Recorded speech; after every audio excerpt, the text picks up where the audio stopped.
1절부터 23절의 말씀까지 다소 긴 내용으로 이루어진 오늘의 본문은 사도 바울이 로마의 총독 벨릭스 앞에서 재판받는 과정을 보여주고 있습니다.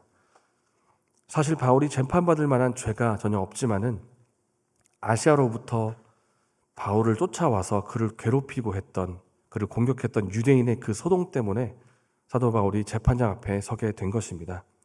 이전에도 사도 바울은 대중 앞에 섰던 그런 경험이 있었습니다만은 이전과는 다른 것이 오늘 본문에 두 가지가 있습니다. 첫 번째는 바울을 공격하고 고소하는 유대인들이 더둘로라고 하는 변호사를 선임했다는 점이고, 두 번째는 그 선임한 변호사를 통해서 정식으로 고발했다는 점이 이전과는 조금 다른 점입니다.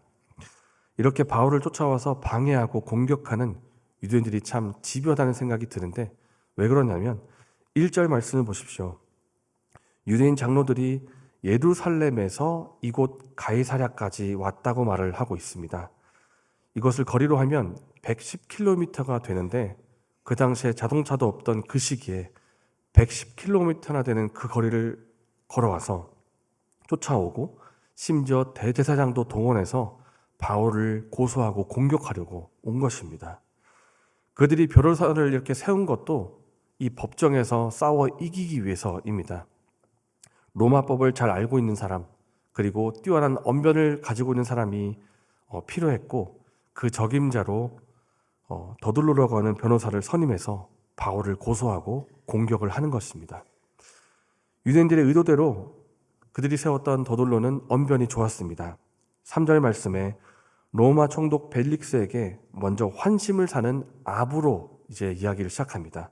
벨릭스 각하여, 우리가 당신을 힘입어 태평을 누리고 또 이 민족이 당신의 선견으로 말미암아 여러 가지로 개선된 것을 우리가 어느 모양으로나 어느 곳에서나 크게 감사하나이다. 이렇게 이야기를 들어보면 벨릭스 총독은 굉장히 좋은 일을 많이 했나 보다 이렇게 생각할 수가 있겠지만은, 학자들이 이야기하기를 그 당시에 벨릭스라는 인물은 굉장히 억압적이고 잔혹했던 인물이라 그렇게 평가를 하고 있습니다. 부패한 인물이었고 백성들을 괴롭히던 인물로 그렇게 평가되고 있는데, 이런 벨릭스에게 말하기를 당신을 힘입어 태평을 누리고 여러 가지 개선된 것을 크게 감사한다 라고 말하는 것은 아부입니다. 그의 환심을 사서 재판을 유리하게 이끌 목적으로 그렇게 이야기를 시작을 한 것입니다. 이렇게 인사를 마친 더둘로 변호사는 5절 말씀에 본격적으로 사도 바울을 공격하기 시작합니다. 말하는 내용은 이것입니다. 바울은 전염병 같은 사람이고, 그리고 유대인들을 소유하여 선동을 일으키는 자입니다. 그리고 로마 통치 아래에 있는 이 나라들, 특별히 유대인들을 선동해서 무리를 일으키고, 그리고 백성들을 어지럽게 만드는 전염병 같은 자입니다. 이렇게 말을 시작하는데, 어떻게 보면 정치적인 입장에서 말을 한 것입니다. 사실 유대인과 사도 바울이 이렇게 논쟁이 일어나고 부딪혔던 것은 신앙에 대한 것 때문이었습니다. 예수 그리스도의 복음 때문이었고, 부활의 기쁜 소식을 전하다가 일어났던 일인데, 더둘로 변호사가 정치적인 일을 먼저 언급했던 이유는 로마 제국에 있어서 가장 민감했던 사항이 바로 이 정치 사항이었기 때문입니다. 그 당시에 1급 반역죄가 무엇인가 하면, 사람들을 선동해가지고 로마 제국을 반대하는 것을 일으키면 그것이 바로 1급 반역죄가 됩니다.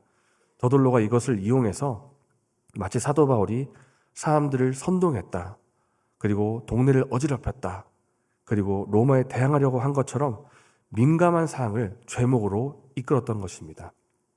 이렇게 정치에 이어서 6절 말씀에 종교적인 것까지 말을 합니다. 사도 바울은 이방인을 데리고 성전 안에 들어가서 하나님의 성전까지 더럽히려고 했던 그런 못된 자입니다. 범죄한 자이고 종교적으로도 옳지 못한 자입니다. 이렇게 고발을 하는 것입니다. 이렇게 더둘로 변호사의 고소가 끝나자 이제 사도 바울의 변론의 기회가 주어집니다. 먼저 11절 말씀에 이렇게 말합니다. 사도 바울이 말하기를, 저는 예루살렘에 올라간 지 12일밖에 되지 않았습니다. 일주일 조금 넘는 기간 동안 있었고, 그것도 5일 동안은 감옥 속에 갇혀 있었기 때문에 사람들에게 연락하고 하고 선동을 일으킬 만한 그런 시간적인 여유가 없었다. 그렇게 말을 하는 것입니다. 그리고 12절 말씀에 종교적인 부분에 대해서도 말을 합니다. 사람들이 나를 성전을 더럽힌 자다 이렇게 말을 하고 있지만은 나는 그렇게 한 일이 없습니다. 오히려 나는 율법을 지키려고 했고 그 당시 예루살렘에 있었을 때에도 나시린의 서약이 끝나면 머리를 미는 결례의식을 행하는데 그 결례의식에 내가 직접 인도를 했고 내가 비용을 지불하고 율법을 지키는 그 일에 내가 동참을 했습니다. 이렇게 변론을 하는 것입니다. 사도 바울은 모두 다 반박을 합니다. 정치적인 일도 종교적인 일도 내가 잘못한 사항이 없습니다. 그리고 나서 이제 변론이 끝내면 되지 않습니까? 그런데 14절 말씀에 한마디를 더합니다. 이것을 당신께 고백하리이다 라고 하면서 어떻게 보면 사도 바울이 정말 하고 싶었던 말을 합니다. 그 내용은 자신이 조상의 하나님을 섬기고 있고 구약의 율법을 다 믿고 있으며 죽은 자의 부활에 대한 소망을 갖고 있다. 내가 죽은 자의 부활의 소식을 전하고 있는데 이것 때문에 내가 지금까지 복음을 전하고 있다. 이렇게 말을 하는 것입니다. 이것은 사도 바울의 신앙을 총독에게 전하는 것입니다.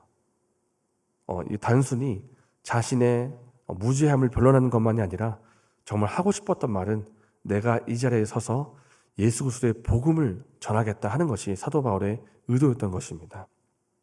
그런데 이렇게 해서 재판이 마무리가 되지를 않습니다. 논쟁이 끊이지 않고 재판이 연기가 되고 그 바람에 사도 바울은 2년 동안 구금을 받게 됩니다. 여러분, 오늘 본문의 길이도 그렇고 제가 설명한 이 재판의 내용도 그렇고 이 내용들을 들으시면서 어떤 생각이 드십니까? 참 길다, 그리고 소모적이다 이런 생각 들지 않으십니까? 우리가 지금 설명한 것도 소모적인데 그 재판에 참여했던 사도 바울은 더욱더 소모적이었을 것입니다. 사도 바울이 어떤 사람입니까? 복음을 믿자마자 바로 거리에 나가서 예수 그리스도의 복음을 전했던 사람이고요. 그 열정 때문에 나는 땅끝까지 가겠다, 로마까지도 가고 싶다라고 했던 사람, 수많은 사람에게 복음을 전하고 교회를 세웠던 그 사람인데 그 열정적이고 불타 있던 사람이 이제 재판장 앞에 서서 재판을 변론해야 되고 상대방의 변론을 들어야 되고 그들의 말에 반박을 해야 되고 내 말에 합당함을 또 제시를 해야 되고 이런 소모적인 재판에 묶여있게 된 것입니다. 어떻게 보면 사도 바울의 사역이 멈춰있다라고 할 정도로, 정지되어 있다고 할 정도로 어떻게 보면 재판에 묶여있는 그런 사도 바울의 모습을 보게 되는데, 그런데 그렇다고 해서 하나님의 뜻이, 사도 바울을 향한 하나님의 뜻이 멈춰 있겠습니까? 정지되어 있겠습니까? 그렇지 않습니다. 하나님께서는 여전히 일을 하고 계시고 사도 바울을 통해서도 일하고 계십니다. 표면적으로 보면 소모적이고 멈춰있는 것 같지만은 사실 사도 바울이 로마 총독 앞에 서서 복음을 전하는 이것은 하나님께서 이미 말씀하신, 예수님께서 이미 말씀하신 하나님의 뜻이었습니다. 예수님께서 이미 이런 상황에 대해서 말씀하신 바가 있는데 이렇게 말씀하셨습니다. 너희가 나로 말미암아 총독들과 임금들 앞에 끌려가리니 이는 그들과 이방인들에게 증거가 되게 하려 하심이라. 너희를 넘겨줄 때 어떻게 또는 무엇을 말할까 염려하지 말고 그때 너희에게 할 말을 주시리니. 그렇기 때문에 사도 바울이 총독 앞에 서고 또 나중에 벨릭스 각하 앞에 서고 베스도 총독 앞에서 서게 되고 아그리빠 왕 앞에서 서게 되는데, 이렇게 서서 재판의 상황 속에 있지만 복음을 전하는 것이 하나님의 뜻이라고 예수님께서 말씀하신다는 것입니다. 이후로도 사도 바울은 2년 동안 구금되었지만 그는 알았습니다. 내가 비록 구금되어 있고 그리고 움직이지 못한 상태에 있고 그렇지만은 하나님의 말씀은 매여 있지를 않다. 하나님께서는 지금도 역사하고 계시고 하나님 나라는 지금도 완성을 향해 나가고 있다는 것을 사도 바울은 믿었고 그것을 알았습니다. 사랑하는 여러분, 여러분 가운데 혹 사도 바울처럼 내 인생이 멈춰 있다, 내 인생은 정지되어 있다, 이렇게 생각이 드는 분 계십니까? 나는 그 사건 이후로 내 인생에 브레이크가 걸렸고 그때부터 내 인생은 정지됐어. 내 가족은 이때부터 움직이지 못하고 있고 내 인생의 전성기는 다 끝나버렸어. 난 더 이상 움직이지 못해. 멈췄어. 이렇게 생각하는 분 계십니까? 하나님께서 지금도 일하심을 믿으시기를 바랍니다.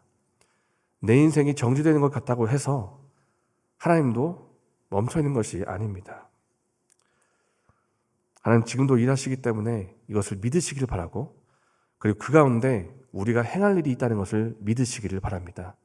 사도 바울은 참 소모적인 재판장에 서 있었지만은 그 가운데 하나님의 뜻이 무엇인가를 찾았고, 그리고 총독과 왕 앞에서 복음을 전하는 삶을 살았습니다. 그처럼 지금 내 상황이 멈춰 있는 것 같다 할지라도 이 시점에서 하나님께서 내게 허락하신 일이 분명히 있습니다.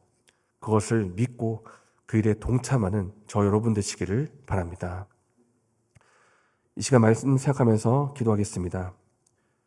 우리가 보기에 멈춰 있는 것 같아도 하나님은 지금도 일하고 계시고 하나님의 뜻은 지금도 이루어지고 있다는 것을 믿게 하여 주시옵소서. 이것을 믿고 오늘 하루 하나님의 뜻에 동참하는 우리의 삶이 될 수 있도록 도와주시옵소서.